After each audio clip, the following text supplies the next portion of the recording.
Ladies and gentlemen, this is the December meeting of the Clarkson Montgomery County Regional Planning Commission. If you'd stand for the Pledge of Allegiance, please. I pledge allegiance to the flag of the United States of America and to the republic for which it stands, one nation, under God, indivisible, with liberty and justice for all. Okay, Commissioners, if you've had an opportunity to see the minutes of the November 28th meeting, are there any changes or amendments needed? If not, I'll wait for a motion. Motion to approve the minutes. Second. Got a motion and properly made second. All in favor, aye? Aye. Okay, Mr. Tyndall. All right. Thank you, Mr. Chairman. Get a little closer to this mic. We do have some deferrals and withdrawals this month. For withdrawals, SR 58 was withdrawn from your agenda. That's under the site reviews. And that would be for Oz Ahmed for Wawa, Warfield Boulevard, and Rossview Road has been withdrawn at this time. And then also under the other business, not necessarily withdrawn, but we've dealt with it this week with staff. There was letter F, an appeal of director's decision in reference to a travel easement for 7 Brews Riverside Drive. That will no longer be heard today and has been rectified. As far as deferrals go, case number 2 under the first page, City Z67 2023, application of Donald Webb and Gabe Ramos is being deferred. And also under city cases S70 2023, application of PB&J Partnerships, Bryce Powers agent, also being deferred. On the following page, CZ02 2023 in the county for a zoning change, and site review 60.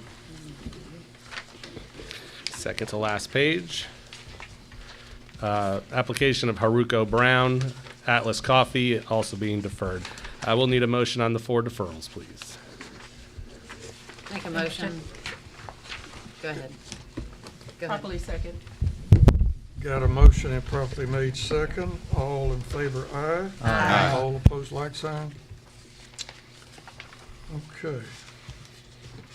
Before we get started with the rezoning agenda, please keep in mind that what we do here today is we vote and we're making recommendations that will go forward to the city or county depending on where the property that you're interested in is located.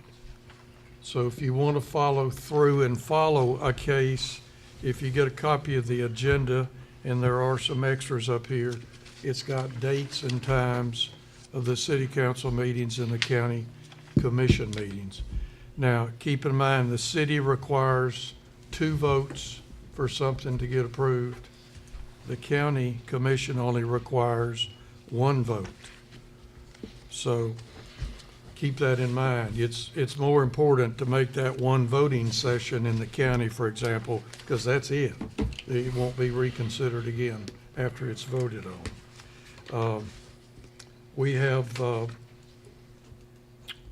public hearings coming up on each of these cases.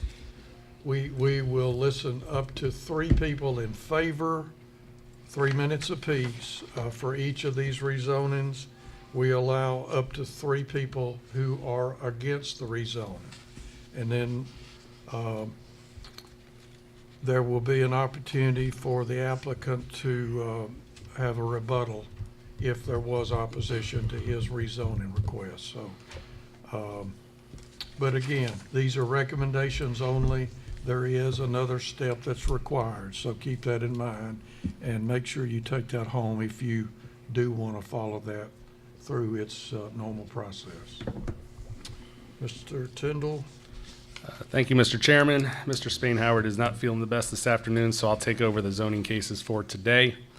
Under your city zoning tab, if you'll open that on your tablets, the first case today is Z66 2023. This is the application of Vernon Weekly.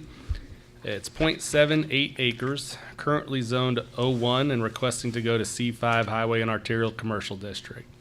It is adjacent to C5 across Rossview Road. The property fronts Rossview Road approximately 440 feet west of Warfield Boulevard and Rossview Road intersection. It's currently a grassland field, and the applicant's statement is property to be used for a commercial flooring office business. The reason this came about is when they went to the code department to ask for whether or not they could operate on the O1 property, they told them it would have to be a commercial property, and C5 makes the logical sense being near the intersection and across the street. If you look at page 2, you'll see the department comments and concerns. The street department has said sidewalks will be required along the frontage. A traffic assessment was required and approved, and to coordinate driveway alignment with across the street. That's it for department comments.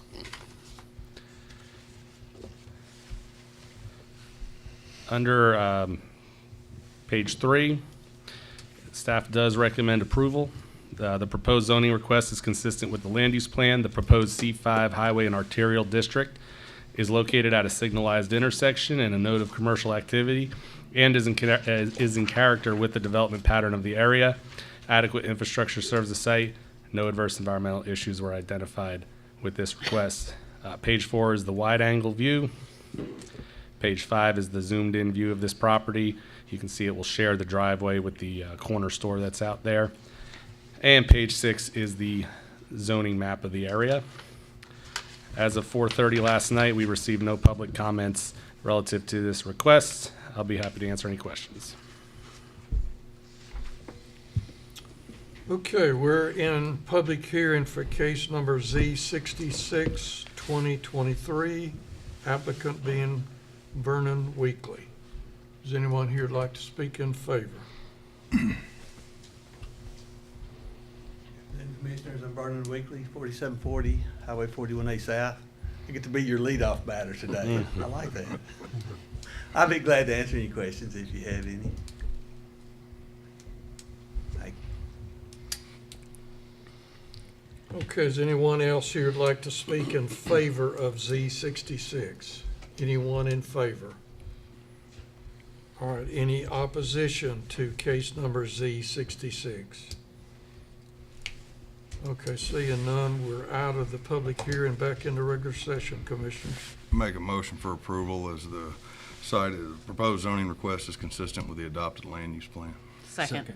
Got a motion and properly made second. All in favor, aye. Aye. All opposed, like sign. Motion passes. All right, as mentioned, case Z67 was deferred. So we'll move on to the next one, Z68. Case Z68 2023 is the application of Terrence Burney. It's .34 acres, currently zoned R2 and requesting to go to C1 neighborhood commercial. It is not an extension of the C1. The parcel is on the east frontage of Kelly Lane, approximately 135 feet south of Kelly Lane and Bagwell Drive intersection. It's a lot with a house that's in a state of disrepair. The applicant's statement is to provide for a daycare for low-income families or office space suites. On page 9 of the staff report, you can see there was no department comments or concerns listed. On to page 10 of the staff report. Staff does recommend approval. The proposed zoning request is consistent with the adopted land use plan. The request of C1 will permit uses that are beneficial to the residents of that area. This request is not out of character with the frontage of Kelly Lane, as there is currently a mixture of uses accessed by Kelly Lane. Adequate infrastructure serves the site, and no adverse environmental issues were identified with this request. On page 11 is the zoomed out version of the map. 12 is a close-up view of the property, and page 13 is the zoning map of the property. I'll be happy to answer any questions.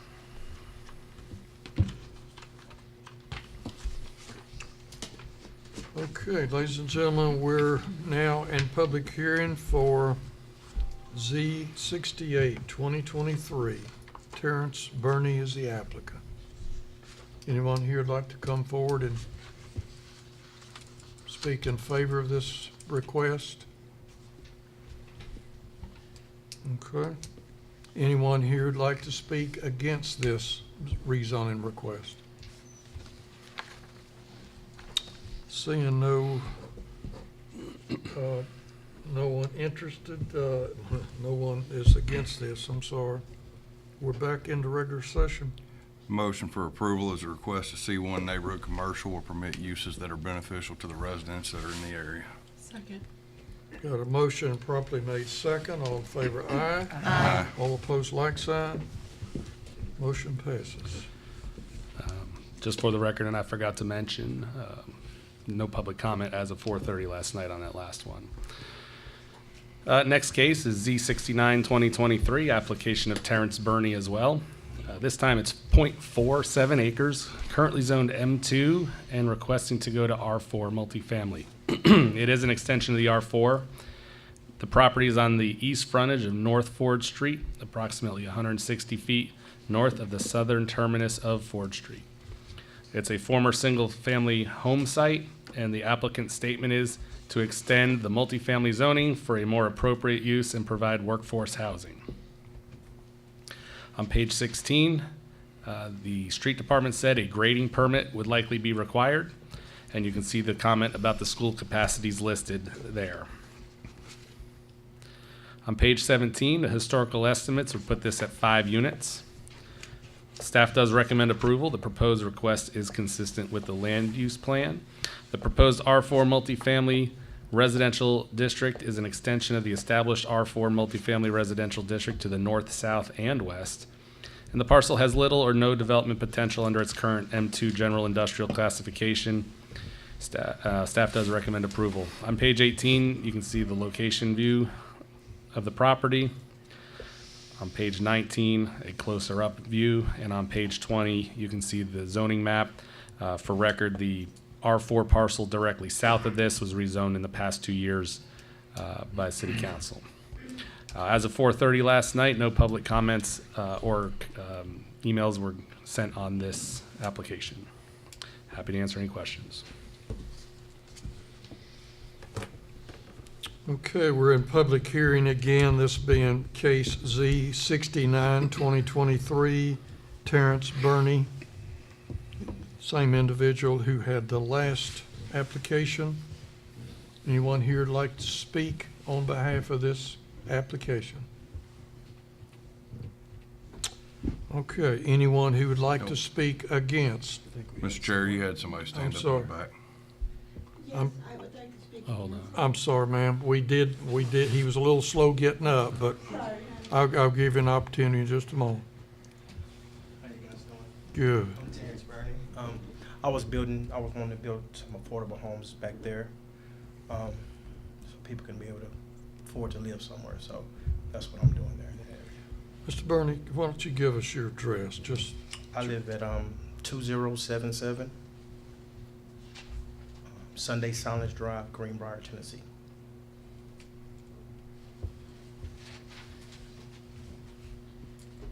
okay, I'm sorry to interrupt you. No problem.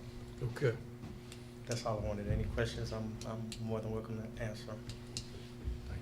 Thank you, All right. guys. Thank you, Mr. Burney.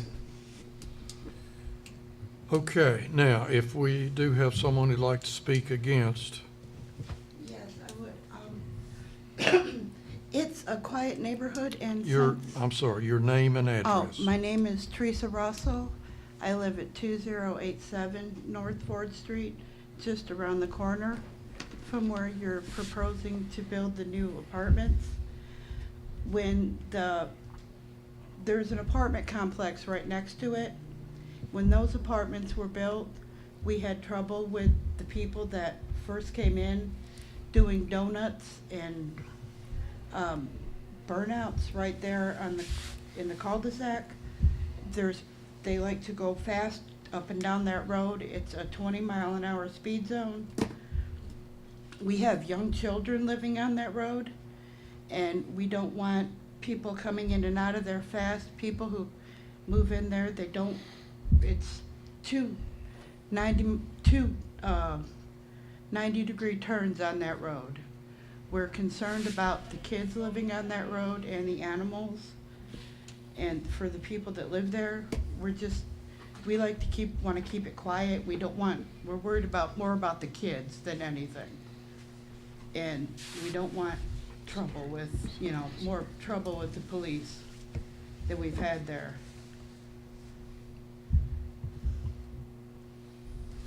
Have you called the police department, Ms. Russell? We've had to, yes, since the other apartments were built, yes. Good. Thank you, ma'am. Mm-hmm. Anyone else here to speak against case Z69? Anyone against? Okay, I'm gonna close the public hearing. Commissioners, back in the regular session. I'm sorry, yes. Mr. Burney, you have an opportunity for a rebuttal if you'd like to respond. Okay. Thank you for reminding me. Regular session, Commissioners. Motion to approve as the R4 zoning request is an extension of the established R4 zoning to the north, south, and west. Second. Got a motion and a properly made second. All in favor, aye. Aye. All opposed, like sign. Motion passes. All right, Commissioners, your next case on the docket today is Z71 2023, application of JDM Holdings LLC. Marty Darnell is the agent. This is 1.30 acres, currently zoned RM1 Mobile Home District, and requesting to go to R4 Multifamily District. It is an extension of the R4 in the area. The property fronts Evans Road, approximately 60 feet south of Evans Road Shaw Drive intersection. It's a former single-family mobile home site with varying moderate and steep topography. And the applicant's statement is to remove split zoning from the parcel in order to develop small multifamily community. On page 23, you can see the department comment sheet. Street Department has stated that sidewalk will be required along the frontage and that a blue line stream is adjacent to the property, and they will have to identify the stream buffer, which may impact the development site. You can also see the school department comments of their capacities listed. On page 24 is our staff report. Historical estimates for this rezoning would be 15 units. That could be slightly high due to the topography, as you've seen in the pictures or if you've driven out there. Staff does recommend approval. The proposed request is consistent with the land use plan. The proposed R4 multifamily residential district is an extension of the R4 district to the north and the east. The Evans Road area continues to be an area in transition. Longstanding mobile home districts are seeing an increased interest to redevelopment in conventional built single-family homes, duplexes, and multifamily residential. Adequate infrastructure serves the site and no adverse environmental issues were identified. On page 25 is the wide angle view of the property. On 26 is the closer in view, and on page 27 is the zoning map. The R4 to the east of this is all part of the same parcel, so this is a portion of one parcel and a bit of the other. As of 4:30 last night, no comments, concerns, or emails to our department relative to this request. I'll be happy to answer any of your questions.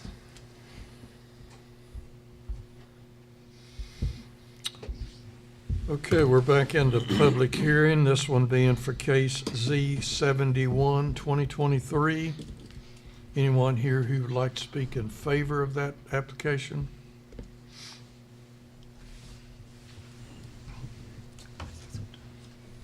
Yes, I'm Marty Darnell at 1770 Gullison Road. I'm here to answer any questions y'all might have. Is your dad Marty Darnell also? Is that going to be held against me, sir? Yes, sir. No, he was a pretty good basketball player in his day. Yes, sir. Okay. No, we're not gonna hold it against you. Thank you. Thank you, Mr. Darnell. Anyone else who'd like to speak in favor of Z71? Okay, any opposition to case Z71? Any opposition? Okay, we're closed and back into regular session, I Commissioner. make a motion for approval based on the proposed R4 multifamily residential district as an extension of the R4 district to the north and east, and the Evans Road area continues to be an area in transition. Longstanding mobile home districts are seeing increased interest to redevelop into conventional built single-family homes, duplexes, and multifamily residential. Second. Okay, we got a motion properly made second. All in favor, aye. Aye. All opposed, like sign. Motion passes. All right, Commissioners, that concludes the city cases. If you'll go on your tablets and open the county zoning cases, we will start with CZ 2023. This is the application of Wanda Darnell. This is 1.36 acres, currently zoned, currently zoned AG agriculture and requesting to go to E1 estate lots. The minimum lot size for ag, as you know, is 1.5 acres. E1 is 1 acre, so this is about bringing this lot into compliance. The parcel of land fronts the southeast frontage of Indian Mound Road, 970 feet southwest of Indian Mound Road and Caps Road intersection. It's a fairly level grassed parcel. Applicant's statement says the property was created in 1974 as 1.36 acres. The owner wishes to bring the property into conforming, and E1 is the most logical choice. This is in the rural area of the growth plan, which allows for E1. On page 2 of the county staff reports, you'll see the department comments, which there were none or no concerns. On page 3 is the staff report. This would obviously allow for 1 unit if developed. Staff recommends approval. The proposed request is consistent with the land use plan. The request brings the existing lot of record into zoning compliance relative to its lot size and adequate infrastructure serves the site, and no adverse environmental issues were identified relative to this request. Page 4 is the wide angle view of the property. Page 5 is the close-up view, and page 6 is the zoning map of the area. Page 7, as of last night, no comments or concerns or emails regarding this application. I'll be here to answer any questions. Okay, we're in the public hearing for case CZ 2023. Anyone here who would like to speak in favor of that case? Anyone in favor? Okay, any opposition to CZ 20? Any opposition? Okay, public hearing is closed. We're in regular session. Motion to approve as this request brings an existing lot of record into zoning compliance. Second. Got a motion properly made second. All in favor, aye. Aye. All opposed, like sign. Motion passes.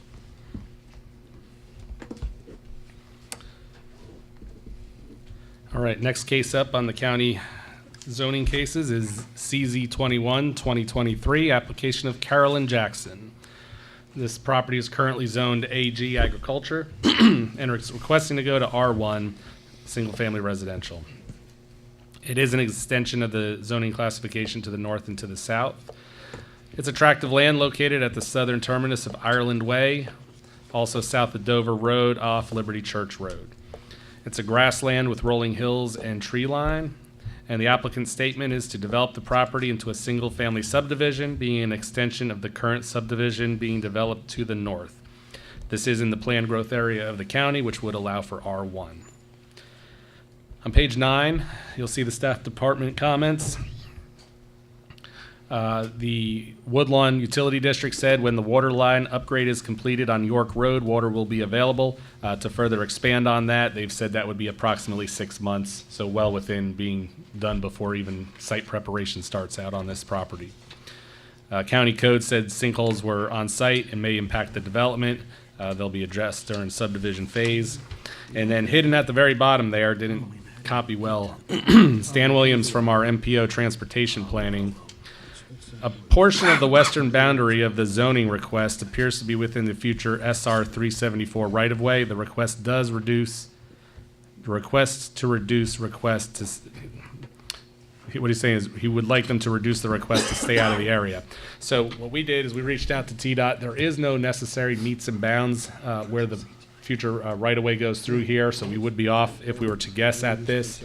We do have an email from the applicant stating they're aware of the 374 corridor and that they will avoid it at the subdivision phase.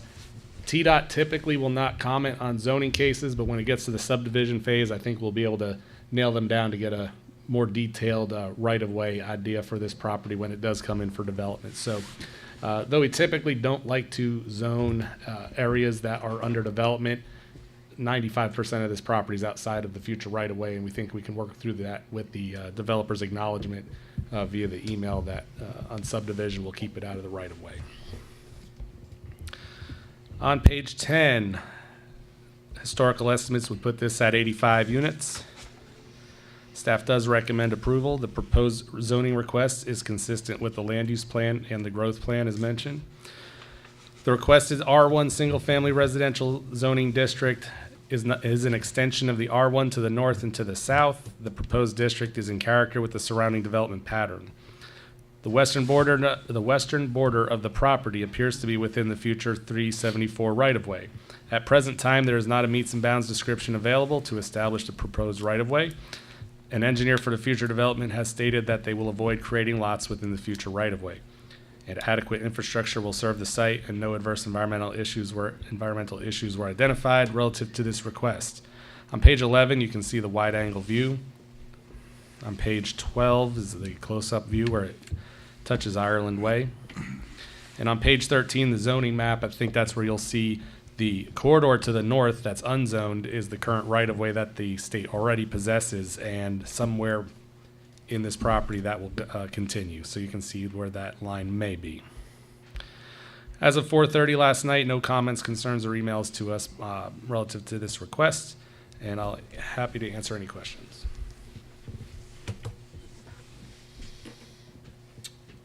Okay, we're in the public hearing now for case CZ 21, 2023. Anyone here would like to speak in favor of that case? Afternoon, Vernon Wakely, speaking for Miss Jackson. Yeah, this is some old family property they've had for several generations, and the development to the north just happened the last year or two. As a matter of fact, the house building is still going on. The traffic from this section will flow northward through that new subdivision, and so it won't impact on the neighbors traffic-wise.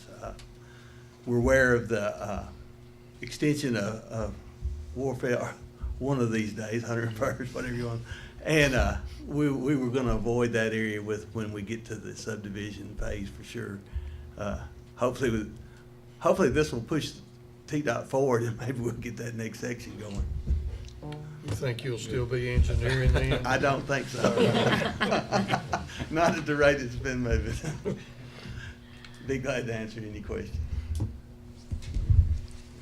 Thank you. Thank you, Mr. Weakland. Anyone else would like to speak in favor of CZ 21? Okay, anyone who would like to speak against case CZ 21? Seeing no opposition, commissioners, we're back in the regular session.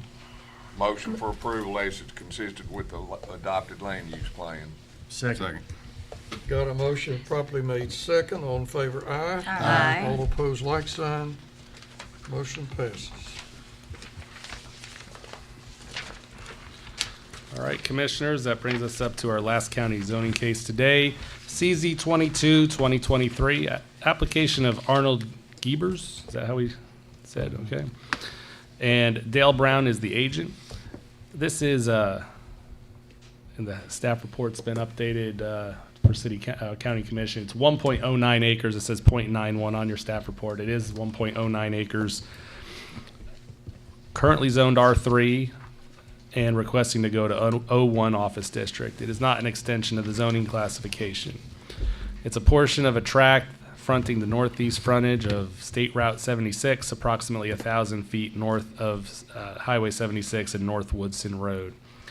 It's an area with an existing log cabin on site and varying moderate topography. The applicant's statement is to move Wild Roots Wellness Doctor's Office into the existing log cabin. This is in the urban growth boundary and would be compliant with the growth plan. On page 16, the The county highway supervisor said shift driveway south on North Woodson for traffic safety concerns. I believe at the informal, we shared with you an exhibit that showed that driveway being moved out from the corner south on North Woodson Road. No other department comments or concerns received relative to this request. Staff does recommend disapproval. The proposed zoning request is inconsistent with the land use plan. The proposed O1 district is not in character with the surrounding residential and rural development pattern of the immediate area. No adverse environmental issues were identified relative to this request. On page 18, you'll see the wide-angle view of the property. And on page 19, the close-up view. The current R3 encompasses the property inside this O1 request. And you can see that on page 20, the zoning view. On page 21, we did not receive any phone calls. However, on pages 22 through 39, and we'll give you a moment to read through some of them, there are varying emails of both support and against this project. I'll be happy to answer any other questions the commission might have.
Y'all had an opportunity to get through those letters and emails. I do have a question. It's already set for R3, correct? Yes. How many houses could be put on that if we didn't touch that zoning? How many houses could be put on that Yep. as an R3? If you ran sewer to it, you could put a fourplex on that R3 property per the current county rules. Okay.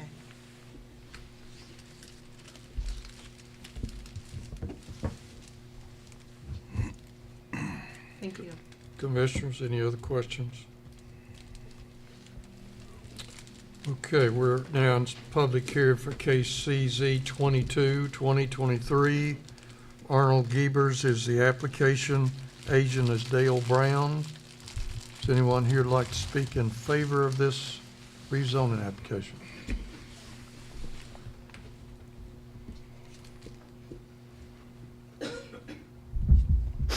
So I apologize if I'm going to get emotional, but this is an opportunity for me and my family and our community.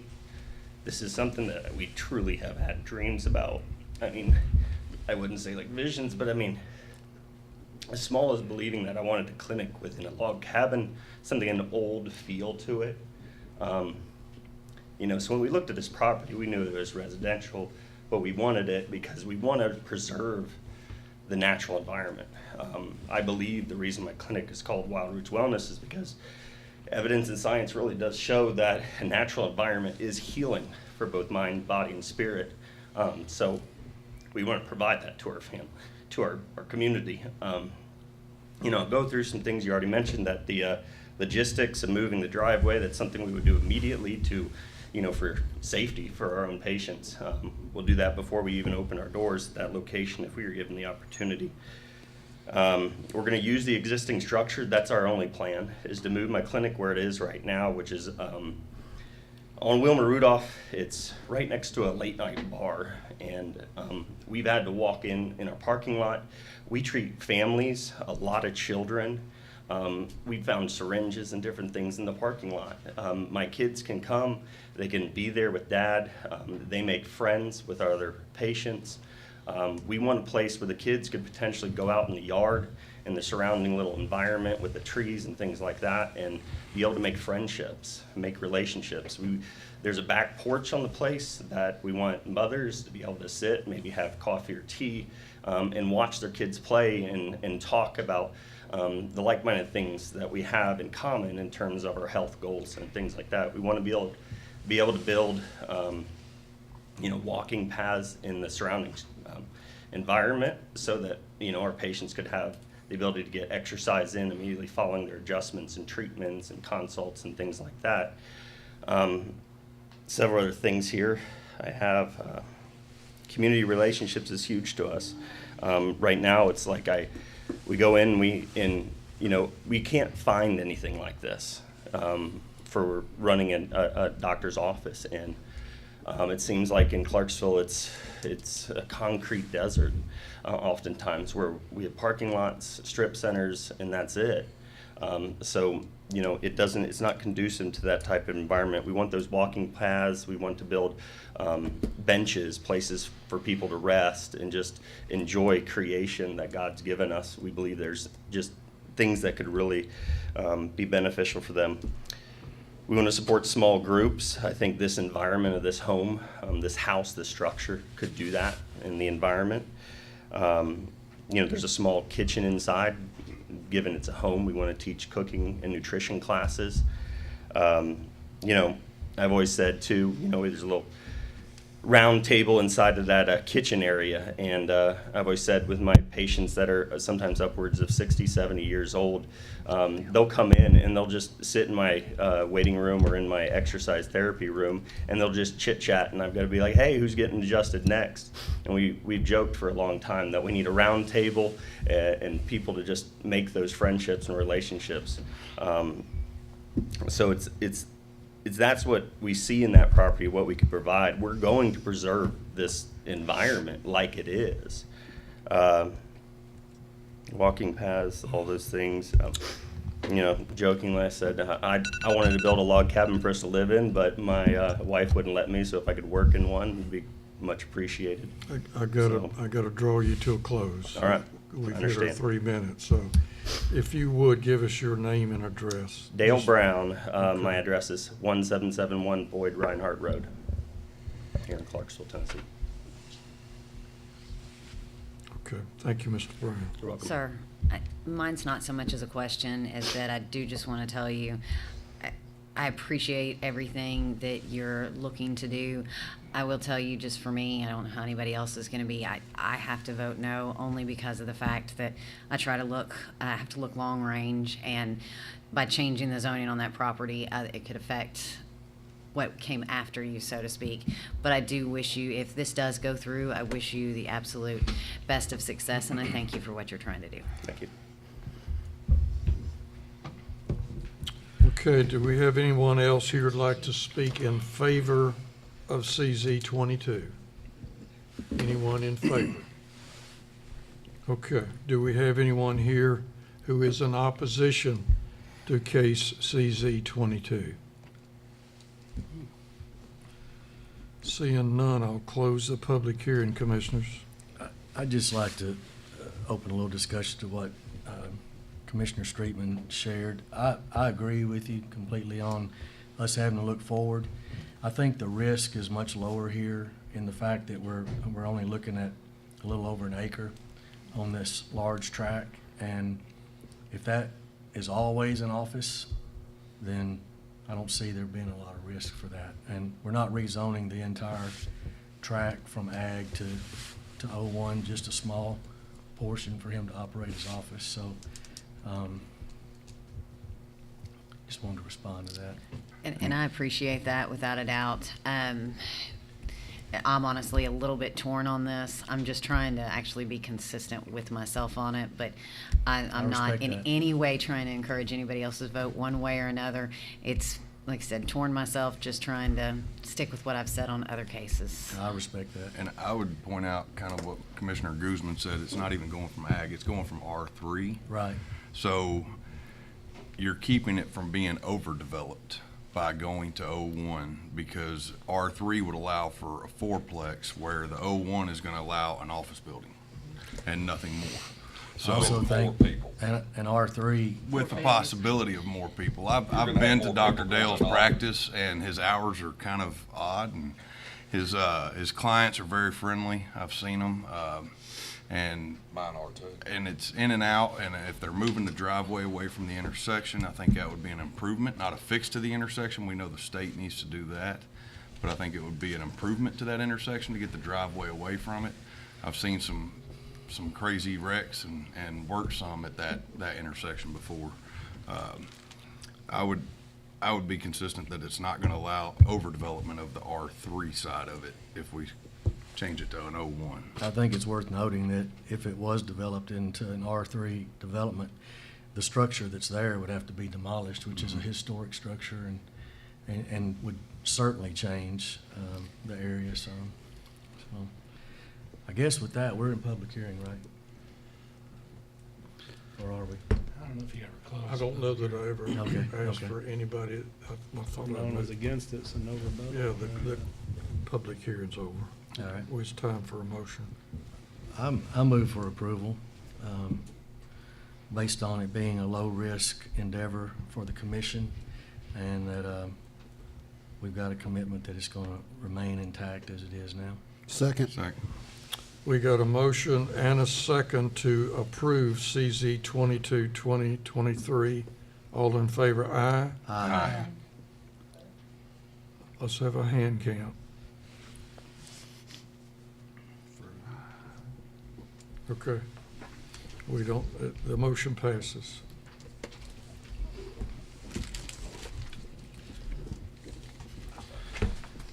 Y'all didn't know I could count to 5. We need to just handle these separately, so no need to do a consent.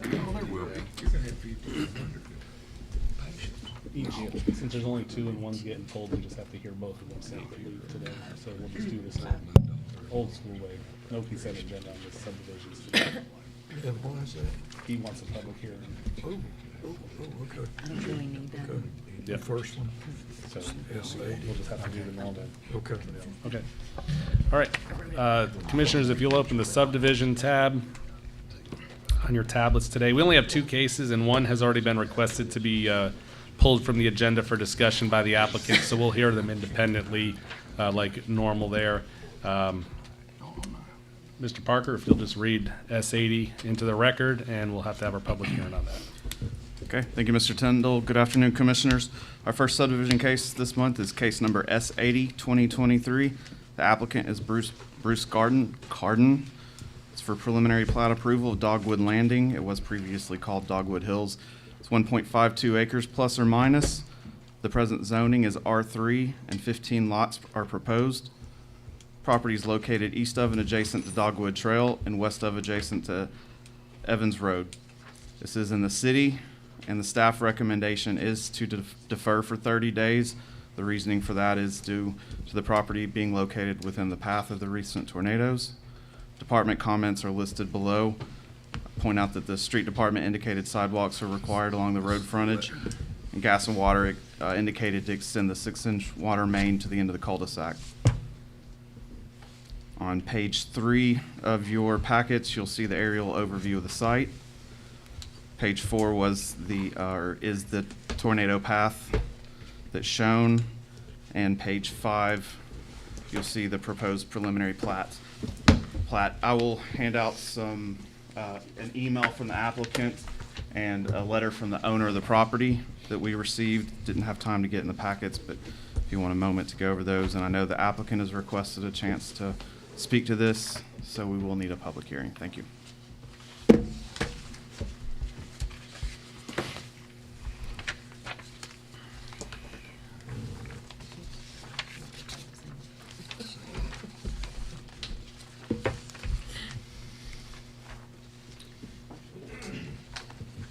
Okay, we're gonna go into public hearing for subdivision case S 80/2023. Application is Bruce Carden. Is there anyone here who'd like to speak in favor of that? Mr. Carden? Calvin Ligon. Okay, all right, give me your name and address then. Calvin Ligon, 387 Berry Drive. This piece of property, the seller on it, I know y'all, the area was in fact impacted by the tornado, but the seller on this one, she's handicapped. She's got a nursing home room that's lined up, and she needs the proceeds at the end of the month from its closing so that she can, secure long-term planning. We've been under contract for about 60 days now, and a part of my contingency for financing is I have to have preliminary site approval. So just asking you to please not to defer it so we can get the seller paid. She needs the money, and yeah, we're not going to start on it right away. I've got other projects going on, so it'll be on down to the spring before we get started on it. So just ask for your approval to go ahead. Go ahead. You've got cleanup to do on the property Yes, as well ma'am. that she's Tons. obviously Yes, unable to ma'am. do. She's not able to do it. Yes, ma'am. Correct.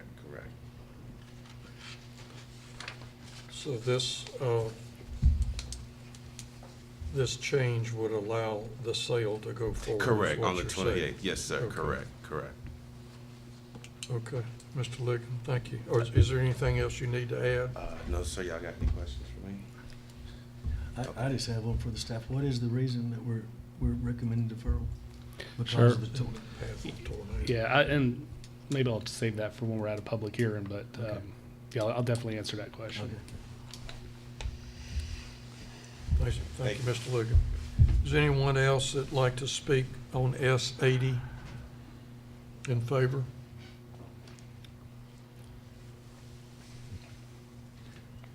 Jonathan Blick, 2015 Mossy Oak Circle. We just have a shared interest with Mr. Ligon on the property. I think this just kind of boils down to the previous request, which was to zone this to R3 so that we could do single family. So it's already been stated for the last 60 days or so that what our plans were to do, which was to move this from manufactured homes to small single family. With the R3, we could go in there and subdivide into multifamily, but the restriction on these lots, them being 30 feet wide, would keep them in that single family district zoning. So, this is just continuing on what we've said and making that zoning come to fruition with the 15 lots of single family. And then we just want to move forward. We know that nobody has spoke against the rezoning in R3. So, I feel like that was the time when somebody would have spoke, would be prior to the zoning change, not the actual subdivision of the lots. And this just gives us time to prepare and move forward with, the proper subdivision and the plans for the structures to be built, rather than having them out there waiting another 30 days. And y'all know January and February, most meetings are postponed due to inclement weather. So there's also another chance for another delay. So we would just like to see this go forward. So we appreciate your time. Mr. Blake, Blake. you're already zoned R3, correct? Correct. So, and that was before you, 2 months ago, I believe. And so, I would say that we've been under contract longer than the 60 days that Calvin has stated. So, And you're wanting to close by the end of the year. yeah, that's what it's dated. So, definitely, I'm sure the seller would be ecstatic to be on time, and it's already been delayed once. So, but that's how we would like to move forward. So we appreciate it. Any other questions? Thank you, Mr. Blair. Thank you all. Anyone else that'd like to speak about S80? Any opposition to S80? Public hearing is closed. Commissioners? Mr. Chairman, I'd like to answer Commissioner Spigner's comment. Obviously, our world got turned upside down in this part of town 2 weeks ago. And staff had a couple rezonings, one we've already deferred today. We just felt it was appropriate for the public outreach portion to defer things. We did let Mr. Ligon know that this was going to be our decision. He did ask for his due process, which is due him today to ask for the approval. I will say staff doesn't object to conditions. In fact, we have conditions written up. If you decide you'd like to make this a conditional approval, we can just read those conditions into the record once a motion is made. But just to be consistent with the destruction that was out there, folks maybe didn't have access to email, mail, or other forms of communication. We felt it was appropriate, but we do understand, and I think the applicant has provided you some evidence of why it may be the right thing to do. And he is correct. It did get approval from both the staff and the commission for the R3 zoning and went through city council last month. Make a motion for approval. Second. Got a motion appropriately made second. All in favor? One Aye. moment. Aye. One moment. I'd like to let Mr. Parker read those conditions into the record, and then we'll go from there. Sure, three conditions. These are pretty standard conditions. Number one, approval by the city engineer's office and the State Department of Environment and Conservation of all utility plans before construction of utilities begins. Approval by the city street department of all road, drainage, grading, and erosion control plans before construction begins. No grading, excavating, stripping, filling, or other disturbance of the natural ground cover shall take place prior to the approval of grading, drainage, and erosion control plan. And number three, approval by the city street department of all driveway access locations to the public right-of-way before construction begins on site as per City of Clarksville driveway access ordinance. Thank you. I'll amend my motion to include those stipulations. Thank you. Thank you. Okay, we've got a motion and properly made second to approve with those three additions added to the request for approval. All in favor, aye? Aye. All opposed, like sign? Okay. Okay, thank you. Motion passes. Thank you, Mr. Chairman. Our other subdivision case is case number S81, 2023. The applicant is State of Tennessee. It's preliminary plat approval of Wilma Van Allen right-of-way dedication. The recommendation is for preliminary plat approval, subject to the three conditions listed. You can see the department comments listed below. On page 7 is the aerial overview of the site, and page 8 is the proposed right-of-way dedication. If there's any questions, I'll be happy to try and answer those. You have to ask for public comment, but I don't think there's going to be any. Good. Any public comment here tonight about this particular case? This is really the state applicant is the state of Tennessee. Is there anything anybody out there needs to identify? Something we might need to know about? Okay. Commissioners, there's not going to be a public hearing on this one. Motion to approve with the conditions listed. Second. Got a motion and properly made second. All in favor, aye. Aye. All opposed, like sign.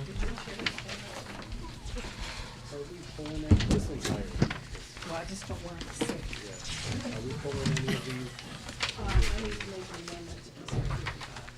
You can read that into the record. All right, commissioners, and for the public, use the right section here. We're now on the site plan abandonments and driveway access portion of the agenda. All items in this portion of the agenda are considered to be routine and non-controversial by the staff and the Regional Planning Commission and may be approved in one motion. However, a member of the audience, commission, or staff may request that any item be removed for separate consideration. For those in the audience, is anyone here to discuss or would like to have a public hearing on any of the site plans on the agenda today? Please just show your hand. Yes, ma'am. Which number? 56. 56. Okay. Anyone else? Item 56, 57. Did I hear 58?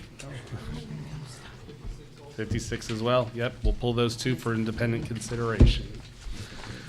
All right, without hearing any others, Ms. Russell will read SR 55 and then 58 to the end. Well, no, 58 was withdrawn. 59 to the end into the record, and we'll do a consent agenda approval on those, and then we'll have the public hearing on those in the order that they appear.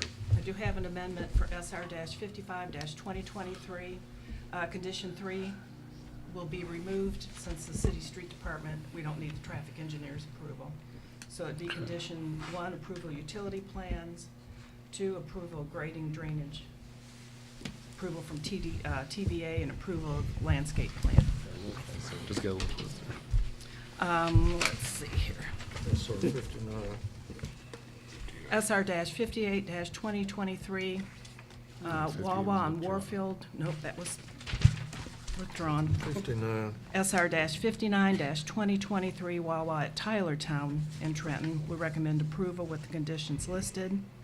And AB-10-2023, we recommend approval with the condition of a retention of an easement for utilities. Please note I abstain from SR 55, 2023. You got it. Commissioners, we need a motion to approve those on the consent agenda that were just identified. So moved. Second. Got a motion properly made second. All in favor, aye. Aye. All opposed, like sign. Okay. Okay, SR-56-2023, Wilson Meadows. We recommend approval with the following conditions. Approval of all utility plans by the Office of the Chief Utility Engineer. Approval of all grading, drainage, and water quality plans by the City Street Department to include sidewalks and road improvements, and approval of landscape plan. Okay, we're gonna have a public hearing on SR 56. Anyone here who would like to speak in favor of SR 56? I'm Houston Smith with TTL, representing the owner on this one. I'd like to just hear the opposition respond to that. If you have any questions, I can try to answer them. Thank you, Mr. Smith. Anyone else that'd like to speak about SR 56 before we listen to the opposition? Okay. Anyone here who would like to speak against SR 56?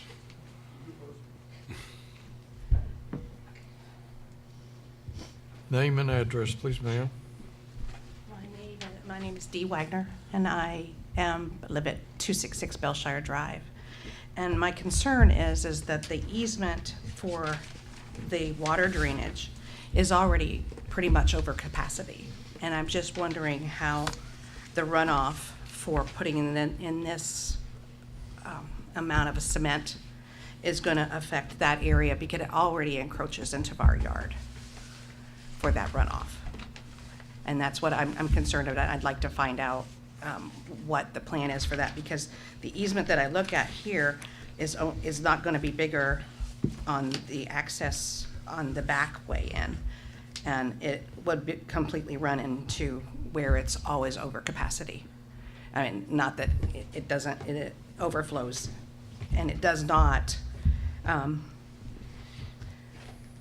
When there's a runoff, when there's a big storm, is not, I'm looking for the word, it just runs up into my backyard because it backs up so bad still. And then the other possibility is the exit. And is this going to be a gated thing so that this doesn't become a drive-through for the people off of Madison over to Wilma? And I'm hoping that it's going to be gated so that we don't have that kind of traffic through our neighborhood from there. Okay. And I back up, you can see where I'm Tracy Wagner there on the back of the property. My husband's Tracy. So that's the concern I have. I just wanted to know what the runoff is and what the traffic capacity is going to be, because that's a lot of cement. Thank you, Ms. Wagner. Mm-hmm. Okay. Yes, sir. your name and address, please, sir. Hi, my name is Stacy Gray. I live at 2433 Earlington Court on the front side of that neighborhood. I have a specific question I would appreciate being answered by the commissioners before I get into my comments. At present, the drawings that you have posted indicate that Glendale Allen Drive will actually be connected to this neighborhood. Is that true? Yes. Okay. We're the same place we were a dozen years ago when the persons that live in Ballygar and Belshire complained about the amount of homes that you were going to build in this area. The last time we did this, there was going to be 180 units that were 3-story apartment buildings. And we came and we complained that the flow of traffic was going to be through our neighborhood. Nothing has been done to change that. And you're talking about now 140 units. By my math, that's probably 280 vehicles. And I know what the flow of traffic is gonna be. It's gonna be Glendale to Ellsworth to Belshire to 76. Because the fiasco that is 41A and 76, I don't go that way either, okay? So we go back to, we're building properties, we're developing neighborhoods without a clear plan of how to flow traffic, how to control water runoff, how to do the things that we should be doing when we're planning these developments, and we're adamantly opposed to it. And if you get on our Facebook group and you look at the conversations, yes, we knew that Belshire Section 2 was going to be built because the people that built Belshire 1 owned that property. We expected that. When they tied Ballygar in, okay, we opposed that, but it wasn't too bad. If you add this to it, that's even worse. And oh, by the way, Wilson Road cannot even handle the traffic that's gonna be that. Because you look at Wilson Road, it's a very narrow 2-lane road that nothing has ever been done about. So there's a lot of infrastructure that needs to be fixed before the people that live there are gonna say, this is an okay idea. Because right now we're saying, not no, but hell no, not in my backyard. And we would ask you to support that because we need developers to develop infrastructure as we're developing residents, because all we're creating are catastrophes. Thank you very much for your time. Thank you, Mr. Gray. Okay, any other speakers against SR 56? Okay, we're still in public hearing. Mr. Smith? We're talking about drainage, whether it's a gated community or not, and I guess the number of units and ingress and egress. Okay, I'll speak with the drainage first. The area to the north of the site is kind of the flat, big local drainage area for quite a bit of area. The plan is to, you can kind of see just north of the last, the furthest north units, there's a pretty good flat area before it falls off into the basin. That's going to be the area that we over excavate for the additional runoff for this facility. It's about 20% of the capacity of the actual basin that's already there. So we have the ability to significantly expand on it to account for it. Anything that we do will have to be reviewed and approved by the street department and the state. So, that's what we're going to, that's the plan, but they're gonna have to still review, look at it, approve, make sure that everything's done properly and all the numbers match. So, that's the intent for the drainage. The gated community, as far as it connecting to the neighborhood in the back, that's not something that the developer, needs, I guess, if it's gonna, if that's an issue. I don't know how to really address that comment. It is shown to be connected now. Not gonna fight on that one if that one needs to come out. But the gated, no, it's not planning on being gated simply for that reason. I believe that there was some concerns about it being gated and wanting some connectivity, so it was added. I guess can I ask a question? Mm-hmm. I guess they're not really asking for it to be gated per se, but not so they can go into the neighborhood. Seems like the concern might have been to add a gate or not a connection to the back. That's my Yes. understanding. And, I would like to see it gated so that it wasn't used as a drive-through. right, if they didn't have that, they didn't have that. Well, Well, hold on, we can't talk this way, I'm sorry, I shouldn't even have turned.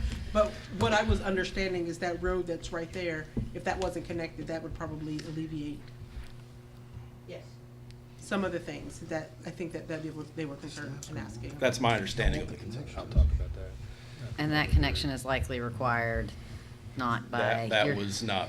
That was not a requirement of yours, Yeah, but, right. okay. Right, okay. I will say the original site plan turned in showed that there was a gate there and it was not connecting.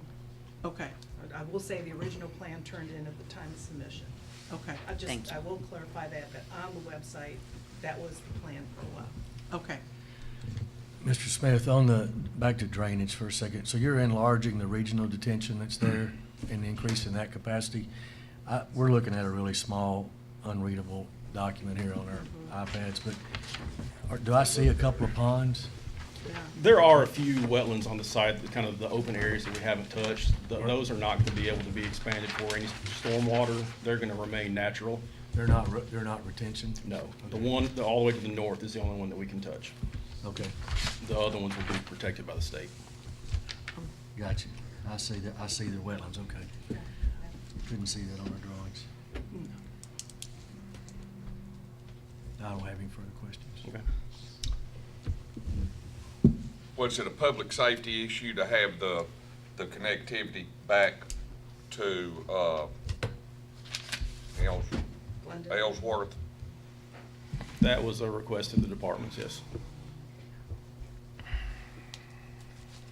Which I department? don't know if it was fire or who exactly, but it was. Yeah, Fire and Planning Commission, the statement was made that the traffic with this back area would flow out, Ellsworth to Shire to Bells Shire to Ellsworth and out that way.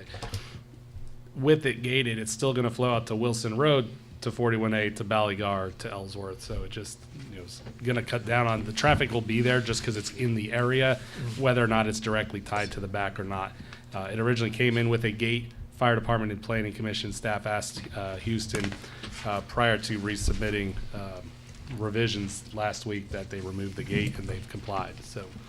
Fire department was okay with Fire Department, did they see it with a gate, or was it already out With the before we gate. saw that? it. They saw it with the gate. They did, okay. Fire Department was okay either way. That's weird. Okay, thanks, Mr. Smith. Any other questions? I'm gonna close the public hearing, but I want Chris Cowan to come up and speak outside of the public hearing. Is he still here? Yeah, he's Yes, he is. I caught you before you left. That's okay. Yes, sir. How can I help you? Answer some of our questions here. I guess first, Chris, is this a city-maintained drainage system currently on this property? I don't believe it is. I Okay. think it's, But it's currently accepting drainage from the surrounding properties and possibly the road system. correct. When Mr. Smith is completed with this site, will this be a city-maintained drainage facility? But he's enlarged it here, you can see. I believe that, I'd have to review that Yeah, so- closer. It's really small. I can't It- can't read it. It's a site plan, not a subdivision. Yeah, and I only ask that question because if it is receiving additional street water out there, would your department review this site for not just the site drainage, but the added drainage of the region to this property? I know that's been a concern of this property and probably one of the reasons it hasn't developed for many years. Okay.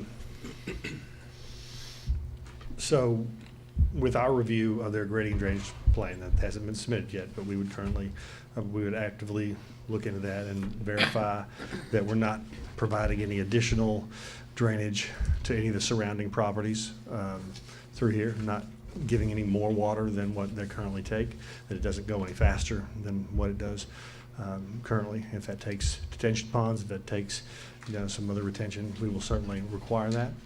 And once that's submitted, we'll have to review if we can maintain access to this to be able to maintain that. That's what I think we're gonna do.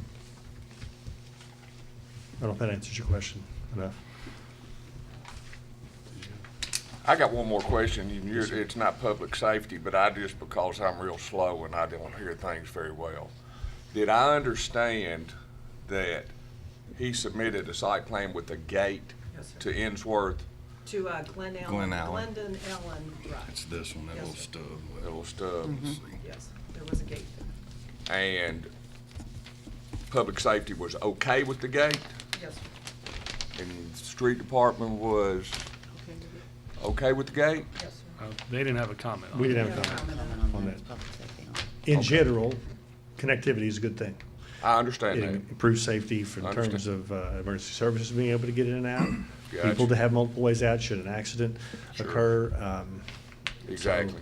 The planning commission, that some past year, left that stub in place. They left that stub so that it could be connected for future development such as this. Maybe it wasn't exactly this, what they had in mind, but we have a lot of stubs left on town. The expectation is that they will be connected to adjacent property. So, but we're okay if it doesn't.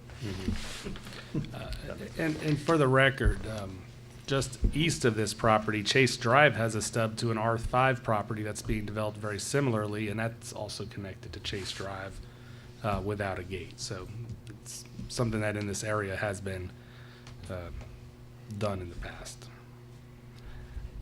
But I guess the ultimate question I have here, it sounds like from the citizens' testimony that over the years, what was an operating drainage system is maybe now not as good.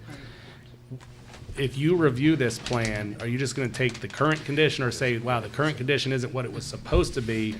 And I guess this might be also a question for the engineer. Can they kind of bring it back to what it was maybe 20 plus years ago when it did operate okay? Getting this submitted to us with a new gradient drainage plan to handle not only what they're bringing in new, but the existing ones out there, will give us an opportunity to fully review that. And if there's a chance for us to absorb more of the water from the region, that may be something we can take advantage of. We're certainly going to try to do that. If there's an existing problem out there, which I think, we've heard from the citizens that there seems to be, which we can do that. We respond to complaints as they come in on an individual basis. Development like this certainly gives us an opportunity to actually do something about it. And I'll say, normally I'm all for connectivity of subdivisions, but this is not really a subdivision. This is a multifamily plat. And it already has two entrances on Wilson Road. And I think that third one, I would like to see it either stay gated or remove the stub altogether. The reason for that would be that I used to work that zone as fire department, and I've seen that area grow and grow and grow, and the amount of cars that cut through there from Ballygar, Ellsworth over to Belshire is tremendous. Especially right now, while TDOT is fixing 41A and the connector road. All that intersection traffic has really pushed XL Road heavy and this Ballygar area. And I know that'll probably be done by the time y'all are finishing up construction, but I don't feel it's fair to the residents of a single-family subdivision to put the traffic from that multifamily through there when there's already two exits on Wilson Road. I'm actually going to completely agree. I was waiting to speak and say the same thing. This is right here in Ward 10, and I've heard plenty of complaints in regard to exactly what was referenced, even from Ballygar, and having a lot of traffic from those apartments that go through the neighborhoods. And I'm glad you actually spoke as being a former firefighter, and that the emergency services aren't going to want to have to go through the residential area on a much slower route when they could take Old Farmers to Wilson or come around another way. Like you said, two entrances from there. And I too am normally all for connectivity. You know that. I've discussed that before. But in this instance, I just don't think it makes sense to have that. And I appreciate that in the beginning you started with it being gated. If the fire department doesn't have a problem with it, I'd like to see us, in this instance, I'd like to see us remove that connection from there. So my question would, do we have to send this back so they can add that into the language? We should be able to amend it from No, the floor, you can't. right? Okay. Yeah, and we're out of public hearing, so anyone can make a motion with I'll- back as a condition. I'll make a motion for approval with the amendments that the connection is either gated or removed completely, and that the drainage issues are to the city street department's approval, I second that. and all the other conditions listed Yes, sir. earlier. Thank you, ma'am. We've got a motion to hear second. She's second, Stacy second. Stacy. I second it. I'm sorry. We got a motion and properly made second. All in favor? Aye. All opposed, like sign? Yay.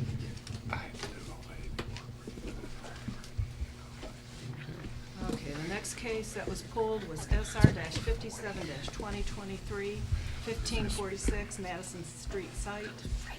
It's an office building, 9,100 square feet. It is zoned O1. This is recommended for approval, subject to the following conditions. I'm sorry, I'm losing my voice. Commissioners, I'll just call your attention to the screen here. This is The the tablets were corrected not updated with the corrected plat this morning, so the plat now removes the driveway to Madison Street unless the applicant does go to the access appeals, and then they'd have to bring in an amended plat at that point. So what you see now is just one driveway from Crossland Avenue at this time. And if you need a closer view, we'll pass down a plan. And we if you did wanna have a see it. public comment, which is under your tab there. We're recommending approval, subject to the following conditions. Approval of all utility plans by the Office of the Chief Utility Engineer. Approval of all grading, drainage, and water quality plans by the City Street Department to include sidewalks and road improvements. Approval from the Fire Department. Approval from the Common Design Review Board, and approval of landscape plan.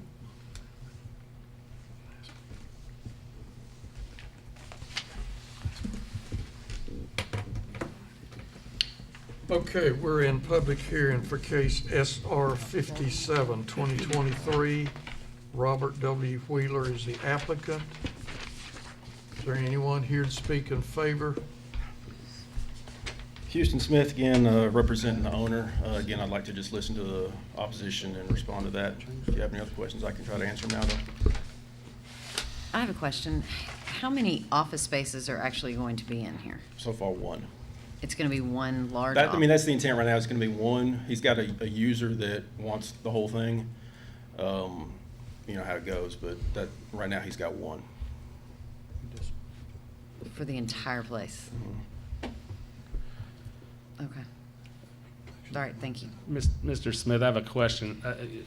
This was attempted to be rezoned commercial. I still notice you have a road around the entire building. Is that still necessary if it's just office space? Yes. Okay. Thank you. You're providing parking spaces around all four corners of the building? Is that No, the- there's only parking in the front. Is the driveway due to the topography?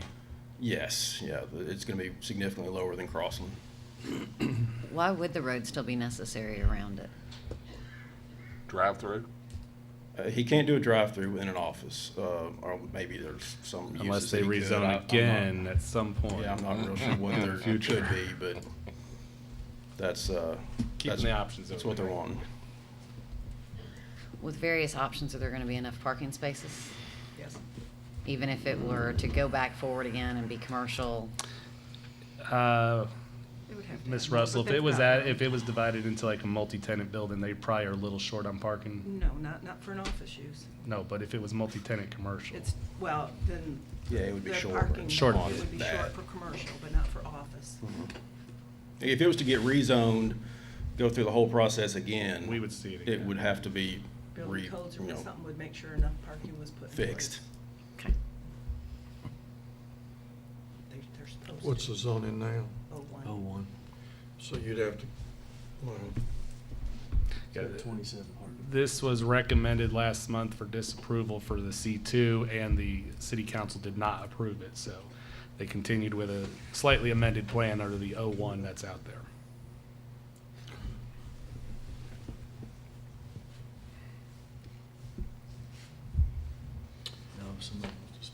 okay, thank you, Mr. Smith.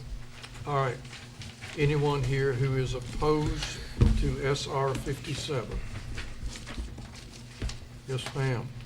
I'm Taylor Emery. I live at 1540 Madison Street, which there's one house between my house and this piece of property.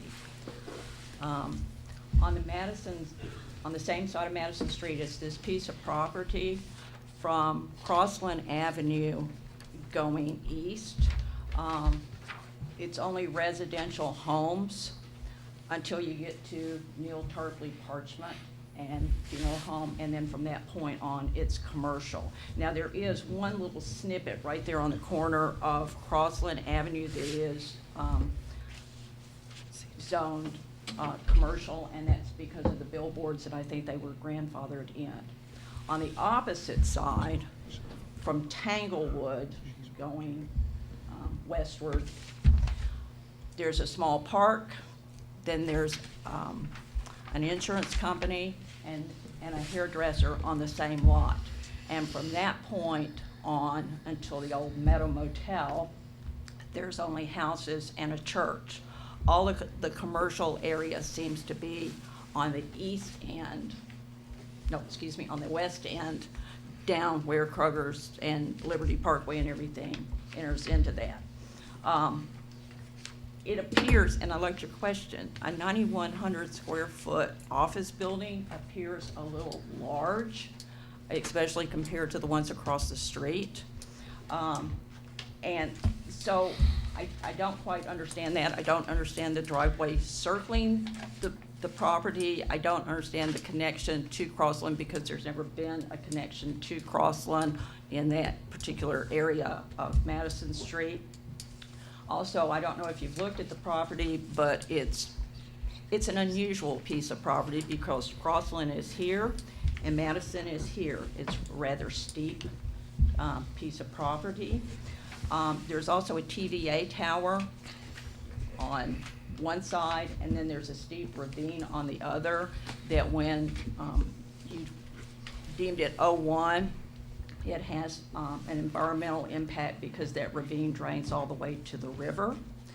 I don't mind an office building, but something that would fit in with everything else in that particular area of Madison Street would seem to be a little more appropriate. And I hope you guys understand what Clarksville needs more than the owner of the property whose address is Santa Monica, California. Thank you very much for your time. Question before you sit down. Yes, sir. Was this the property where a house was there empty Yes. for a number of years and it's been, Yes, this was Torn up. Annabelle Darden's property to begin with before she died, and she lived there for numerous years. And in fact, probably, I know one of the comments was because of the TVA tower, it wasn't deemed feasible for a residential area. But she lived there when the TVA tower was there along, and I believe after she lived there, it was sold and somebody else lived there before the property was then sold. So yes, it would make a very nice residential home site. with a lot of site work? So Well, not so much the site work, because I think it would just sit up on the hill and, has this very narrow driveway that goes up. It's a very wooded area. And like I said, the ravine, on one side, it goes all the way, it drains all the way to the river, which does create an environmental impact. Thank you, Ms. Emery. Thank you. Okay, Mr. Smith.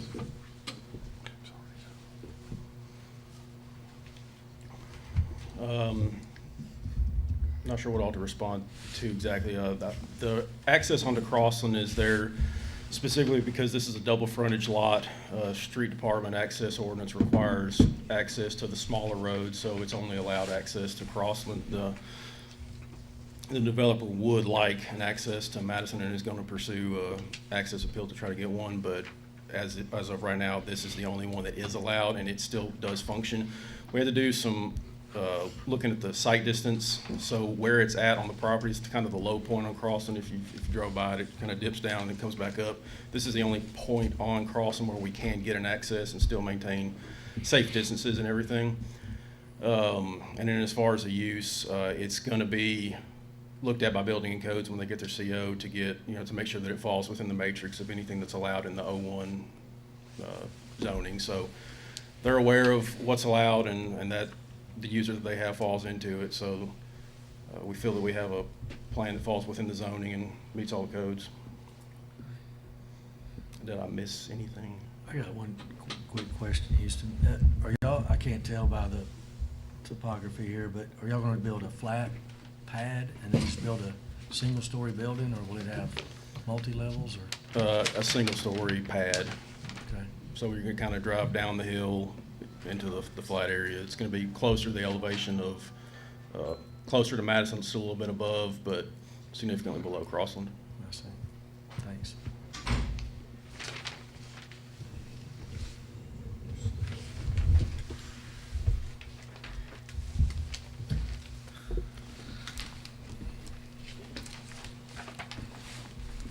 You closing public hearing? Yeah. Okay. We're closing the public hearing. Thank you, Mr. Smith. Commissioners?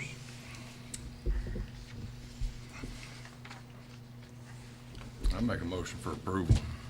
A second. I think the access is off the side road. It'll be up to TDOT on whether or not you can connect to the main arterial highway. And I understand, it's near residential, but I think it's the best use for the topography of that land. And I don't see an issue with it. A second, it's zoned O1. There's nothing in this that doesn't meet the requirements that go along with that. Okay, we got a motion or properly made second. All in favor, aye. Aye. All opposed, like sign. Aye. Okay, we got one no, and the balance are all for approval. And Ruth, that might have been your last presentation. I don't know. We can sit in the audience. I don't know if we have any cases for you next month, but we'll go on to other business at this time. Before I start on old business, just like to mention that we were going to have our comprehensive plan public open houses last week, and obviously we deferred them a month because of the tornadoes, and we felt it would have been a little callous to continue to push through public open houses while folks wouldn't have had, a lot of our volunteers and affected residents' minds were elsewhere. So we are moving the public open houses. They're going to be at the library, January 23rd at 5:30 to 7:30 p.m. January 24th, that's a Wednesday, from 10 to noon, and Saturday the 27th, 10 to noon. We'll obviously get some more details out. Those are on our calendar online. But I did want to mention that before we get too far ahead, because we are approving the calendar here in a motion soon. First up, though, is the monthly profit and loss statement through November. Commissioners, who've had an opportunity to look at it, I'd appreciate a motion. So moved. Second. Got a motion properly made second. All in favor, aye. Aye. Second up is our 2024 calendar. Though the 2024 calendar technically starts next week, right, Jackie? Yeah. We are moving the cutoff date for subdivisions and site plans to Thursdays instead of Fridays. 3 of the Fridays are impacted next year, and we felt it was just a good move. It also allows us to call out any deficiencies or make any refunds or anything on that next Friday after things are turned in, instead of Monday or Tuesday the following week.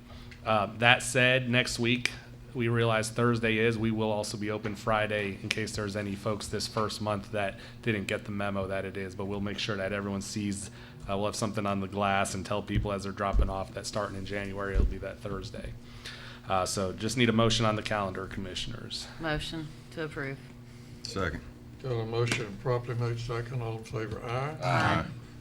All right, next up, At the Common Design Review Board meeting at the end of November, they had an appeal for a variance of a sign for a church and school on Madison Street. Madison Street does not allow LED reader boards, but it does allow bulletin boards with movable type to be allowed on schools and churches. What the Common Design Review Board in a motion has made to the Planning Commission is they want you all to consider initiating a zoning ordinance update and study relative to the use of LED digital bulletin boards for schools and churches within the Madison Street corridor per the Common Design Review Board request. There are 4 requests this month. I'm just going to state this now. It's more than enough work for us to return in 1 month, especially with the holidays and with losing some staff over the next 2 months. So we will try to get to these almost in the order of importance, and we'll triage them, and we'll explain that in a minute. That said, commissioners, you're welcome to debate this, but we would need a motion from you all to continue this. The Common Design Review Board can't direct staff to write zoning ordinance changes. Only the Planning Commission or City Council can. I guess I'll be happy to answer any questions or listen to the discussion. Do we need to make a motion first before we make a potential Yeah, we can get a deferral? motion to get it on the floor. Okay, I make a motion to consider initiating zoning ordinance update relative to the use of LED digital signs for schools and churches within the Madison Street corridor. Do you have a date involved? Well, I was just making the motion first. I thought he Second. said, yeah. Okay. Now, I'd like to make a motion that we defer this to next month's meeting, but also ask the staff to look at, and I think other commissioners will agree with this and speak on this, but to look at what some other cities are doing, and let's look at potential regulations regarding brightness, size, how quickly they change. But I will also say that as a person that represents the Madison Street area and knowing that there's other businesses along there, I think I know it's not what the Common Design Review Board was looking for, but I would like to have us look at it for all of the Madison Street corridor, for all businesses, to be able to do it and not just allow it for the few, but allow it for all, again, with potential regulations. Second. Glad I don't have to repeat that. I think we got it. Do I hear a motion to approve Deferral with the guidance, I guess. deferral with, With the second. with a lot of additions to it? Yes, there has been, there's a motion. Yeah, Yeah, I made the motion's motion. been, all right. And she all right, seconded. All right. All in favor of approving that motion? Aye. Okay. Plan of service.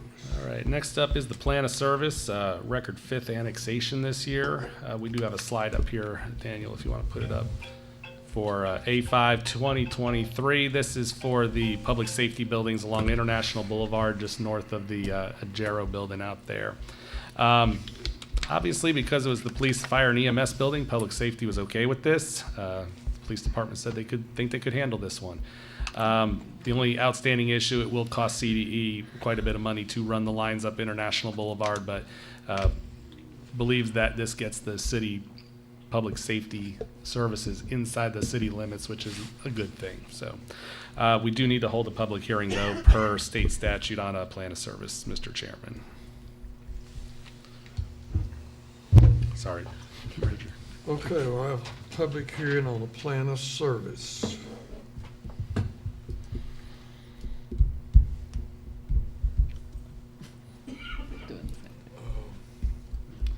Is anyone here who wants to speak about the plan of service? There never is. No activity. Public hearing is over. And I'll need a motion from the commission on the plan of service. Motion to approve the plan of service. Second. Got a motion and a properly made second to approve the plan of public service. All in favor, aye. Aye. All opposed, like sign. All right. Okay. Without objection, Commissioners, we can take the Plan of Service Progress Report updates for A1 2018 and A2 2023 in one motion. We do have to hold a public hearing again per state statute, both at the Planning Commission and at City Council. But I think we can hear them both as one motion. I doubt anyone's here to speak on them. Okay, we're going to have a public hearing on Service Progress Reports A1 2018 and A2 2023. Anyone here who would like to speak to that those particular reports? Seeing no activity, Commissioners, need a motion to approve. Motion to approve the Plan of Service Progress Reports for A1 and A2 A1 2018 and A2 2023. Second. Got a motion and a second. All in favor, aye. Aye. All opposed, like sign. All right. Letter F has been handled administratively. Letter G, employee handbook updates on your tablet. Under pages, we didn't number those pages. You'll see it though right after Resolution 33 on there. Language about the proposed language for time off, retirement, and agency hours. These are just updates to our employee handbook. This has been circulated to the employees as well with no objection at this time, and we just need your approval to put them in the handbook. Motion to approve the employee handbook updates. Second. Got a motion properly made second. All in favor, aye. Aye. Okay, and letter H. Request for the RPC, this comes from the City Board of Zoning Appeals, to consider a zoning ordinance update relative to C2 and multifamily townhomes and 2 and 3 family dwellings. The last page of the other business report, you'll see a letter from Ms. Valerie Ogle, who is the Administrative Support Supervisor to the Board of Zoning Appeals. In that sentence, she kind of conceptualizes what I just read. There was a BZA case this past month where a local developer had a small C2 lot and was building a top and bottom duplex. The code department originally denied his request. He went to appeal that to the BZA. They approved it, but then they said, we're going to approve this one, but we want the Planning Commission to further clarify townhouses, multifamily, and duplexes in C2. The code department has historically been approving side-by-side duplexes, as they call them a townhouse, because in the zoning ordinance, a townhouse doesn't have a minimum number of units, so 2 side-by-side units could be considered a townhouse, and they have considered that a townhouse for many years in C2. But when it goes vertical above each other and not horizontal, the code isn't as clear there, and they've been denying those. So they're asking for us to help clarify that, and we will work with the city code department on bringing some language back on that one. Be happy to answer any other questions, but would need a motion to move forward on that one. Need a motion to clarify this zoning ordinance. So moved.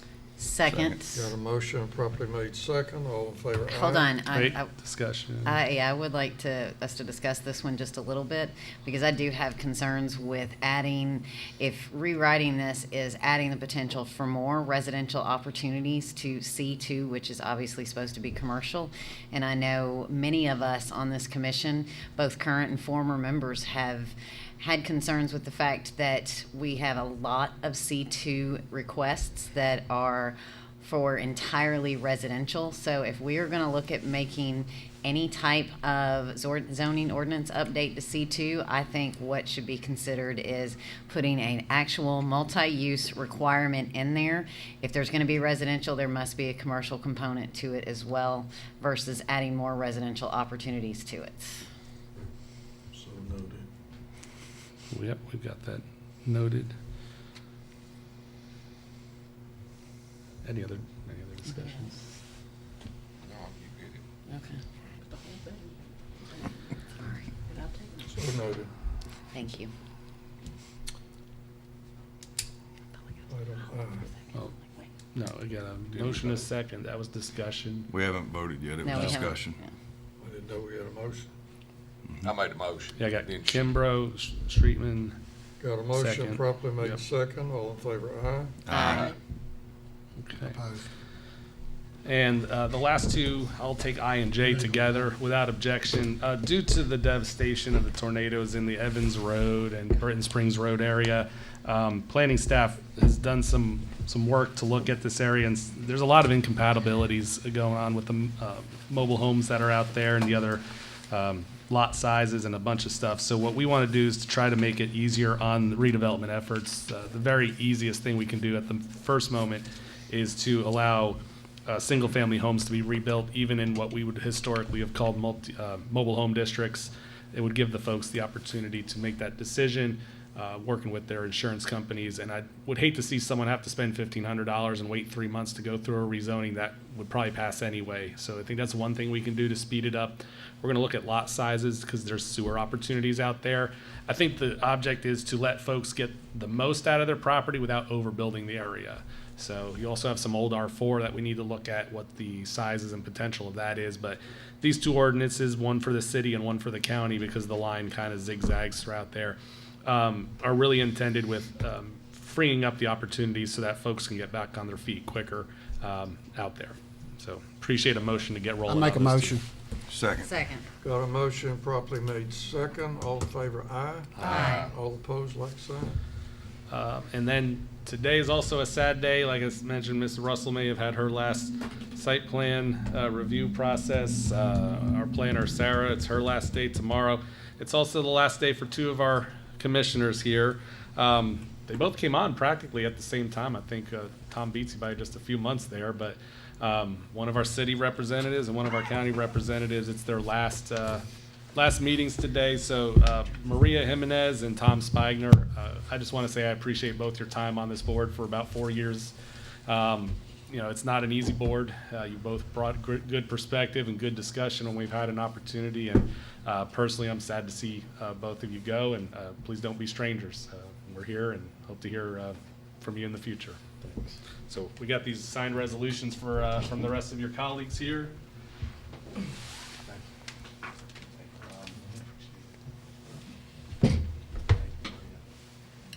Appreciate you, buddy. Yes, sir. Ladies and gentlemen, we've got one last issue, which is something we started about 3 or 4 months ago. That's an opportunity for anybody to speak about a topic they are interested in but hasn't been covered in the meeting today. 3 minutes. Well, yeah, well, I just want a quick note. You know, lots of plans get put in place and lots of money gets spent on these zones and they get approved. And then the body changes the rules after plans are get started. So all I'm asking is if you're gonna doctor up C2. We are. All the old cases that are already passed are grandfathered and stay with the old rules. And I'm pretty sure that's sort of how, when zoning changes go, that you get to keep the old rules if you're already zoned under the old rules. Yeah. That's the only thing I'm cautioning you about, is that there's a lot of people with lots of dollars invested. You're saying, Mr. Weekly, if something hadn't been developed yet, but it is at C2 level, prior to when we do make a change, that's grandfathered in? That's correct. Is that- I don't believe that's the way the state law works. I think if we have a development application, if we have a site plan application that's in the works or has been approved, that would have standing. But a C2 property that hasn't been approved as of the date of adoption, and now that date of adoption could be pushed out. City council approves, it gives maybe 3 months for other applications to come in, to give that opportunity to clear up any log jams. But yeah, my understanding of the state law is unless you're vested through an approval by the body or the staff, just because the zone's there does not necessarily vest you for perpetuity. It And I can know be a this isn't local law. discussion time. It can be a local law. It can be locally wrote into it. Doesn't have to be a state. It's just, I know a farm where a zone got approved and it wasn't liked, and they changed the rules on the zone the very next month. And that same farm got some C2, and now we're talking about changing the rules on the zone again. So, you know, I see it from their side. Just caution. One thing I will say, Mr. Weekly, just in my opinion, and I think Mr. Riccone and probably Ms. Streetman would say too, C2 is utilized a lot of times as a way around R4 that sounds like it's a lot nicer, but there's really some multi-use that should be utilized in C2 that never is. I'm not arguing the fact, I'm just saying that there are plans in place on property that need to be guarded. Thank you. Thank you, Mr. Weekly. Any other comment that somebody wants to get in front of us? Something that wasn't discussed today? Do I hear a motion for adjournment? Motion to adjourn. Everybody's.